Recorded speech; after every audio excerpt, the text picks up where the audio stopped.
السلام عليكم. ازيكم عاملين ايه؟ يا رب تكونوا بخير. لو عندك بنت يبقى لازم تشوف الفيديو ده. بصراحة بقينا بنشوف حاجات ازاي انت كأب او انت كأم تسمحوا بيها. ازاي يبقى عندك بنت في عمر الظهور وتسمح لها تنزل وهي حاطة ميك اب كامل او لابسة لبس بيبين تفاصيل جسمها.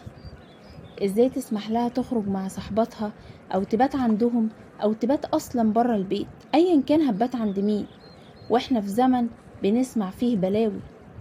ازاي تسمح لبنتك تكلم ولاد في الشارع وتضحك وتهزر بحجة انه جار او زميل؟ ازاي تسمح لها تخرج مع خطيبها برا البيت لوحدهم او تقعد معاه في البيت من غير محرم؟ وحاجات تانية كتير بقينا نشوفها للأسف تحت شعار الانفتاح والحرية. لو ربيت على الدين وان في ربنا شايف ومطلع وان في جنة ونار وصح وغلط، ما كانش هيبقى ده حل. ما كناش هنوصل اللي وصلنا له من انحطاط وانعدام اخلاق وسفاهة وقلة ادب وبعد عن الدين. ربي بنتك انه في فرق بين الولد والبنت، لان البنت اساسها الحياء والستر.